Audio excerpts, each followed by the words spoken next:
नहीं, बाबा के खिलाफ तो हम चुनाव लड़े। जब हम तब नहीं डरे तो अब क्या मतलब। आप इसी की पार्टी के लोग ऐलान करके जाके मजार को तोड़ देते। कौन माहौल खराब करने की कोशिश कर रहा है?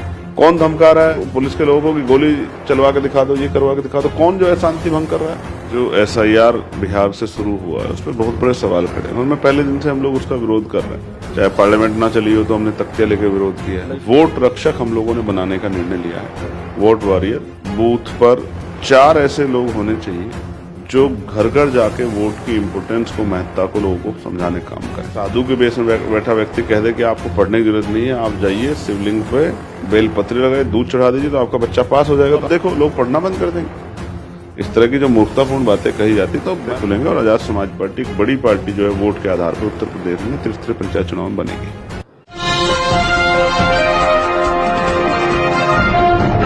साथियों नमस्कार, मैं हूं नीरज पटेल और आप देख रहे हैं नेशनल जनमत। अस्तित्व बचाओ, भाईचारा बनाओ प्रबुद्ध सम्मेलनों ने उत्तर प्रदेश की राजनीति में हलचल पैदा कर दी है। इस समय चंद्रशेखर आजाद जी मेरे साथ में हैं। 12वां प्रबुद्ध सम्मेलन उत्तर प्रदेश का कल गोरखपुर में आयोजित हुआ। 12वें प्रबुद्ध सम्मेलन के बाद उत्तर प्रदेश की राजनीति को किस तरफ आप देख रहे हैं? लग रहा है कि लोगों का समर्थन मिल रहा है और पंचायत चुनाव में बहुत अच्छा प्रदर्शन होगा। देखिए, उत्तर प्रदेश की राजनीति अभी तो मुद्दों के विहीन है। फतेहपुर में जो हुआ है वो रोटी, कपड़ा, मकान, रोजगार, कानून व्यवस्था, महंगाई, बेरोजगारी, शिक्षा, स्वास्थ्य, किसानों की फसलों के दाम, बाढ़ से प्रभावित क्षेत्र, इन सब से ध्यान हटाने के लिए एक षड्यंत्र है। लेकिन प्रबुद्ध सम्मेलन के जरिए जो सोया व स्वाभिमान है हक वंचित बहुजन समाज के लोगों का, उसको जगाने में और जो जन जागरण अभियान अपनी बात को पहुंचाने का था, उसमें हम लोग बड़े पैमाने पर कामयाब हो रहे हैं।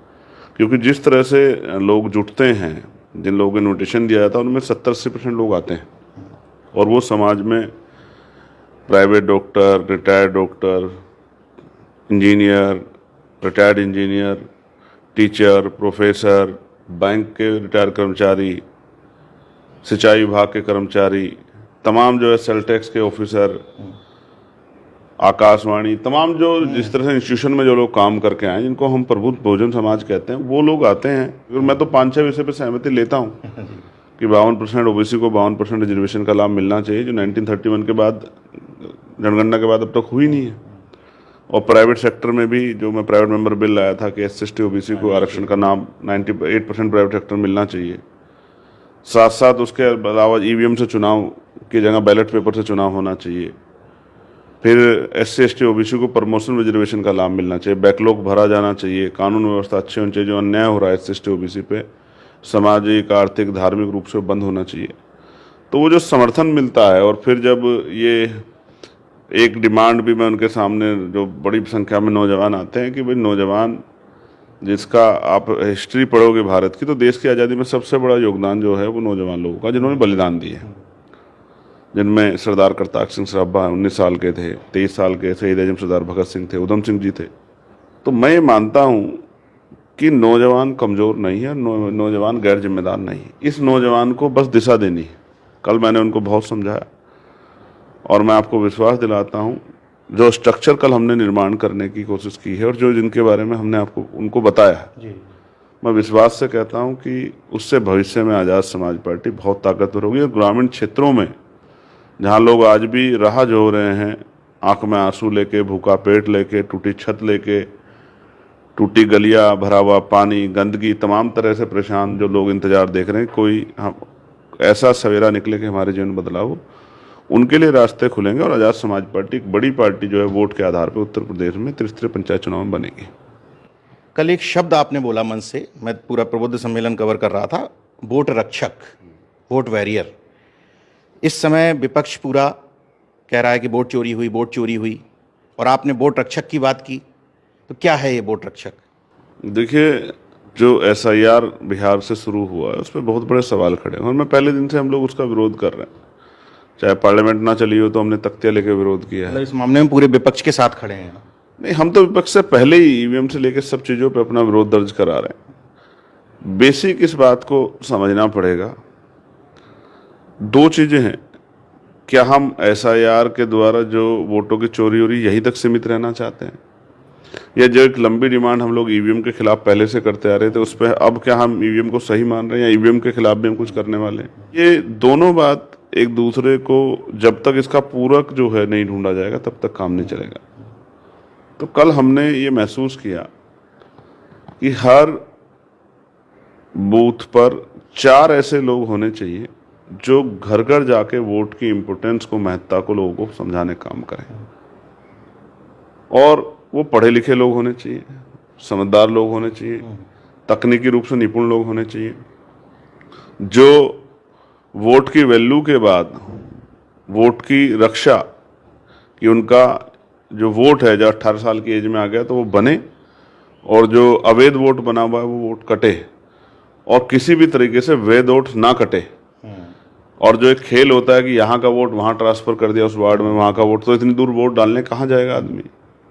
भाई जब आपको पढ़ने के लिए कहा जाए और दूसरी तरफ कोई साधु के बेस में बैठा व्यक्ति कह दे कि आपको पढ़ने की जरूरत नहीं है, आप जाइए शिवलिंग पे शहद लगाइए, बेलपत्री लगाइए, दूध चढ़ा दीजिए तो आपका बच्चा पास हो जाएगा, ये बात का प्रचार कर दो, तो आप देखो लोग पढ़ना बंद कर देंगे। इस तरह की जो मूर्खतापूर्ण बातें कही जाती, तो मैंने जैसा कहा भारत में आसान रास्तों की तरफ ज़्यादा बढ़ा जाता है। तो जब पता लगा कि मेरा वोट तो दूसरे वोट में ट्रांसफर होगा 2 किलोमीटर, तो लोग कहते नहीं नहीं छोड़ो, हम कौन सा, हमें कुछ थोड़ा ही बनना है। क्योंकि लोग कहते हैं राजनीति हमारा क्या, मतलब जिनको जीतना है, तो उनको नहीं पता ना कि उनका सब कुछ राजनीति तय करेगी। तो ये जो गैर जिम्मेदारी है वोट के प्रति, इसको जिम्मेदारी बदलने के लिए हमने वोट रक्षक हम लोगों ने बनाने का निर्णय लिया है, वोट वॉरियर। और इनका काम मैंने आपको बता दिया। ये हम लोग 4 की संख्या में एक बूथ में बनाएंगे। 1,62,424 बूथ हैं उत्तर प्रदेश के अंदर, और हम कोशिश करेंगे कि सभी बूथों तक ये वोट वॉरियर बने, इनकी प्रॉपर ट्रेनिंग हो, और ये जाके अपने काम को जिम्मेदारी से करें, और इनके पास और कोई काम ना दिया जाए जिससे कि ये इस काम को बहुत जिम्मेदारी से, ईमानदारी से, समझदारी से और तमाम तरह की खामियों को ठीक करते हुए इस वोट की रक्षा करने का काम करें, इसकी सुरक्षा करने का काम करें, इसको बूथ तक पहुंचाने वाली टीम के साथ कनेक्ट करने का काम करें। और जब वोटर लिस्ट वगैरह बने तो कोई नाम हमारा छूटे ना, और कोई गलत नाम उसमें ऐड ना हो, इन सब की जिम्मेदारी को उठाए। इसलिए वोट वॉरियर बनाने का काम अगले 4 महीने के अंदर, 3 महीने सौंपें, 4 महीने में समीक्षा होगी। कोई भी काम होता है हमारे जैसे बूथ ये प्रमुख सम्मेलन हो रहे हैं, तो उसकी फिर मंडल वाइज समीक्षाएं होंगी, हम ही लोग करेंगे कि भाई उसके बाद किस तरह का बदलाव है। तो बहुत उत्साह देखने को मिला। मैं इसके लिए गोरखपुर की पूरी प्रदेश मंडल की कमेटी का दिल से धन्यवाद देता हूं, जिला कमेटियों का, विधानसभा कमेटी, उन्होंने बहुत मेहनत की। सब नौजवान लोग हैं, संघर्षशील लोग हैं, और जैसे वो कहते हैं गुदड़ी के लाल, किसी के पीछे कोई बहुत बैकग्राउंड नहीं, सब ने अपनी जगह बनाई है। और कल जब मैंने शाम में मीटिंग की थी रिटायर्ड कर्मचारियों की, तो आपको जान के खुशी होगी नीरज भाई, 400 450 के करीब कर्मचारी थे, और सभी जातियों के कर्मचारी थे। पाल, प्रजापति, कश्यप, सैनी, मौर्य, शाक्य, कुशवाहा, यादव, पटेल, सैंतवार, और शेड्यूल कास्ट की भी तमाम जातियों के और मुस्लिम समाज के कर्मचारी, और सब ने, मैं विश्वास ही नहीं कर रहा था कि इस तरह का समर्थन उमड़ेगा। तो इस तरह से उन्होंने कहा कि हम सब लोग आपके नेतृत्व में, इस आंदोलन में, इस विचार के साथ महापुरुषों के काम करने के तैयार हैं। और बहुत सारे ऐसे लोग थे जिन्होंने मान्यवर साहब काशीराम के साथ बामसेप में काम किया, बहुत मेहनत की, और उनका कहना था कि हम व्यक्ति से नहीं, विचार के से जुड़े हुए लोग हैं। वो विचार जो काशीराम साहब लेके आए थे, उसी विचार को आप तेजी से लेकर चल रहे हैं। हम आपको देख रहे हैं पहले दिन से। कई अधिकारी थे जो सेल टैक्स में जो है बड़े अधिकारी रहे हैं, रिटायर हो गए, हम देख रहे हैं। और अब हम पार्टी की सेवा करना चाहते हैं, आपके हाथ मजबूत करना चाहते हैं, आपके साथ चलना चाहते हैं। तो मुझे बड़ी खुशी हुई। और ये वही प्रभुजन सम्मेलन है जिनकी बात यहाँ तक आ रही है, ये वही मुद्दे हैं जिन पे हमें चर्चा करनी चाहिए। और हमने स्पष्ट भी कहा कि अगर हमें अवसर मिलेगा तो हम लोग वर्ल्ड लेवल की एजुकेशन सिस्टम यहाँ खड़ा करेंगे। हम अनाज दे ना दें, 2,000 रुपये दे ना दें, लेकिन उनके बच्चों को इतनी शानदार पढ़ाई देंगे कि कल उनके बच्चे जो हैं वो किसी के हाथ नहीं फैलाएंगे, और यहाँ या विदेश से जो है बढ़िया जो है रोजगार करके लाखों रुपए महीने कमा के अपने परिवार को सम्मान का जीवन दिलाने का काम करेंगे। हम एक दिन की राजनीति उस पर काम नहीं कर रहे हैं, तत्कालिक उस पर काम, एक लॉन्ग विजन के साथ काम कर रहे हैं, जिससे कि वो परिवार गरीबी, बेबसी, उस जो पिछड़ेपन की धारा है उससे बाहर निकल के आए, उनके भविष्य जो है सुदृढ़ हो, उनका भविष्य जो है उज्ज्वल हो। इसलिए जो है बुनियादी रूप से काम करेंगे। ऐसा ही काम हेल्थ सेक्टर में करेंगे। कानून व्यवस्था बड़ी शानदार करेंगे कि जो जुल्म जाति अन्य अत्याचार कमज़ोर वर्गों के लोगों पे होता हो उन पर ना हो। और मैंने मुस्लिम भाइयों को भी कल कहा कि उनकी खानका, उनकी मज़ारें, उनकी मस्जिदें और उनकी वक्फ की संपत्तियों को भी किसी माफिया को छूने नहीं देंगे। इस बात का भी मैंने उनको कल विश्वास दिलाया। साथ साथ किस तरह से ग्रामीण इकोनॉमी बढ़े, मैं आपको अर्जक संघ के बारे में बताना चाहता हूँ। हालांकि आप भी अर्जक संघ के बारे में बहुत अच्छी तरह से जानते हैं। तो मैंने जब पढ़ा अर्जक संघ के जो हमारे नीतिकार थे, और जब मैंने उनको पढ़ा और उनकी नीतियों को मैंने पढ़ा, तो मुझे दिली खुशी हुई कि उन्होंने पॉलिसी दी है कि किस तरह से लोग तो समस्या बताते हैं, साहब मेरे पास ये समस्या है, मेरे पास समस्या, सुझाव दिए हैं किस तरह से समाधान दिया, किस तरह से ग्रामीण इकोनॉमी को जो है अर्थव्यवस्था को हम लोग मजबूत कर सकते हैं और गांव में रहने वाले लोगों को रोजगार से जोड़ के गरीबी बेबसी खत्म करके एक अच्छा जीवन जो है, ये जो बहुत सारे जो फॉर्मूले हैं सहकारिता के, ये वहीं से निकल के आए हैं। तो मैं विश्वास से कह सकता हूँ उस आंदोलन को पढ़ने के बाद, उस आंदोलन को अपने आचरण में धारण करने के साथ, अपने चित्त में धारण करने के साथ, कि वही एक रास्ता है उन्हीं पॉलिसियों के जरिए भारत की गरीबी, बेबसी, लाचारी, बीमारी और तमाम तरह के अंधविश्वास, पाखंडवाद से निकल के आगे बढ़ने को उनको तैयार किया जाता है और एक अखंड भारत, मजबूत भारत, प्रबुद्ध भारत, विश्वगुरु भारत की कल्पना हम लोग कर सकते हैं। एक तथाकथित रूप से जिस मुख्यमंत्री को सख्त कहा जाता है, बाबा भी है, महंत भी है, और वहीं गोरखपुर में आप बैठे हैं, आप बाबा के पाखंड की बात भी करते हैं, अर्जक संघ की भी बात करते हैं गोरखपुर में रहते हुए। तो ये हौसला कहाँ से इतना अंदर आ जाता है? इतने मुकदमे बाबा के लिए खिलाफ तो हम चुनाव लड़े हैं। जब हम तब नहीं डरे तो अब क्या मतलब? आप ही समझिए, मैं उनसे बहुत परिचित नहीं, क्योंकि मेरी कोई व्यक्तिगत मुलाकात उनसे आज तक नहीं है, ना ही कभी फ़ोन पे उस तरह से बात हुई है। हालांकि मैंने कई पत्र उनको लिखे हैं, लेकिन मैं बड़े निराशा के साथ कह सकता हूँ कि गोरखपुर विधानसभा से वो जीते हैं, लंबे समय से इस लोकसभा से वो सांसद रहे हैं, और जो जल भराव की समस्या है उसमें कोई बहुत ठोस काम उनके द्वारा नहीं किया गया। जो पॉश एरिया थे, मैं घूमा हूँ गली गली, आज भी पानी की उस तरह की व्यवस्था जो है वो बनी हुई है। आप पे अवसर है, आप चीफ मिनिस्टर, तो शानदार काम कीजिए। कल हम रात गए थे अपने कार्यकर्ताओं के घरों पे, सड़कों के हाल देख के खुद पे शर्म आती है कि ये और मैं समझता हूँ गोरखपुर के लोग क्या कहते होंगे। कोई भय में नहीं बोलता हो, कोई संबंधों में नहीं बोलता हो। सच तो ये कि गोरखपुर में ही विकास नहीं है। गोरखपुर के बाहर की तो बात आप क्या करोगे? आप कानून व्यवस्था की बात करो तो यहीं 1-1 करोड़ रुपए की फिरौती मांगी जा रही है। यही 600 ट्रेनी महिला जो हैं हमारे अभ्यर्थी, सड़क पे आना पड़ता है। लेकिन क्यों? एक बात नहीं बताई किसी ने कि 360 की कैपेसिटी है, आपने 600 रख रखी है, फिर आपको सस्पेंशन करना पड़ता है। तो आप समझो ना, आपकी जो टीम है, कोर टीम जिसको काम करना, वो क्या वो विकास के उससे रास्ते जुड़ी हुई है, या वो अपने विरोधियों को ठिकाने लगाने के रास्ते जुड़ी हुई है? धमकी देना, बुलडोजर चला देना, और ये जो फतेहपुर में हुआ, इसको कैसे परिभाषित करोगे? आप ही की पार्टी के लोग ऐलान करके जाके मजार को तोड़ देते। कौन माहौल खराब करने की कोशिश कर रहा है? कौन धमका रहा है पुलिस के लोग, अधिवक्ताओं को, पुलिस के लोगों को कि गोली चलवा के दिखा दो, ये करवा के दिखा दो? कौन जो है शांति भंग कर रहा है? कल आपने मंच से फिर से दोहराया 52% ओबीसी आरक्षण की आप बात करते ही हैं, निजी क्षेत्र में आरक्षण की बात करते हैं, फिर से आपने दोहराया कि हम ओबीसी सम्मेलन करेंगे बहुत बड़ा, लखनऊ में करने जा रहे हैं।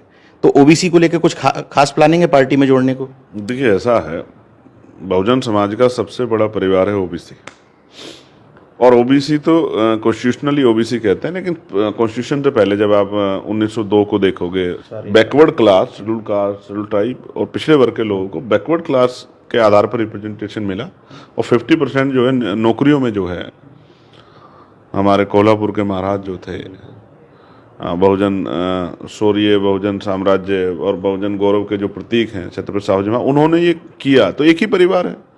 जातिविहीन समाज की बात और तमाम जो आंदोलन चले हैं, मैं तो समझाता हूँ शेड्यूल कास्ट के लोगों को कि आप आंदोलन देखो, शिक्षा के लिए ज्योतिबा फूले साहब ने चलाया, माँ सावित्रीबाई फूले साहब ने चलाया, अंधविश्वास पाखंडवाद के खिलाफ पेरियार साहब ने चलाया, उसके अलावा ब्रह्मानंद लोधी जी ने चलाया, महामना रामसु वर्मा जी ने, महाराज चौधरी महाराज सिंह भारती ने, बाबू जगदेव प्रसाद कुशवाहा ने, जननायक कपूरी ठाकुर ने, तमाम जो हैं, बाबू शिवदयाल चौरसिया जी, संतराम बी ए प्रजापति जी, ये जो तमाम नाम हैं, ये सब अपने जो है पिछड़े वर्ग के महापुरुषों ने जो है पहले आंदोलन चलाया, तो इस आंदोलन में शुरुआत किसने की, रास्ता किसने दिखाया, दीपक कौन बना, किसने खुद को जला के समाज को प्रकाश दिया, और जिसने जो हमारे लिए जिया, क्या उससे बढ़कर हमारा हितैषी कोई हो सकता है। तो जब हम देखते हैं वहाँ हमें शिक्षा के क्रांति के जनक के रूप में राष्ट्रपिता ज्योतिबा फूले दिखते हैं, सामाजिक न्याय करते हुए छत्रपति साहू जी महाराज दिखते हैं, अंधविश्वास पाखंडवाद से निकालते हुए अर्चक संघ के हमारे महापुरुष दिखते हैं, मामना राम वर्मा जी, बाबू जगदेव जी, प्यारेलाल यादव साहब। तो हम इतने बेवकूफ़ थोड़ा है कि अपने परिवार को नहीं पहचानते, अपनों को नहीं पहचानते, जिन्होंने आंदोलन चला के हमें हमारी आंखें खोली, हमको जिन्होंने हमारे लिए रास्ते बनाए शिक्षा के, तो हमको अपने उस बहुजन समाज को एकजुट करके चलना है। आज उनकी समस्या पर कोई बोलना नहीं चाहता, सब उनको वोटर बनाए बैठे हैं। मैं भी उनसे अक्सर पूछता हूं कि जब ये अवसर खत्म हो जाएंगे तो पाल, प्रजापति, कश्यप, सैनी, मौर्य, शाक्य, कुशवाहा, बिंद, राजभर, केवट, मल्ला, यादव, जाट, गुजर, पटेल, लोधी, इनके बच्चों को कौन वो करेगा, सामाजिक गैरबराबरी खत्म थोड़ा ही हो गई है। इनके बच्चों को कौन कुर्सी पे बैठने देगा? अभी तो आरक्षण व्यवस्था में ही इतनी छुआछूत भेदभाव है, तो जब ये खत्म हो जाएगा तो इनके बच्चों को कौन कुर्सी पे बैठने देगा? कौन, तो ये कौन से, इसमें कितना बड़ा समाज जो है वो उद्योगपति हो गया है, कौन इतना बड़ा समाज जो है वो आर्थिक रूप से बहुत संपन्न हो गया। 2-4, 10%, 20% समाज थे, 80% लोग तो सब जो समाज में उसी हालत में, उसमें भी क्रीमी लेयर है, यादव में भी है, पटेल में भी हैं, गुजर में भी हैं, जाट में भी हैं, बहुत सारे लोग जो हैंड टू माउथ हैं। और पाल, प्रजापति, कश्यप, सैनी, मौर्य का तो उनका तो हाल ही बहुत खराब है।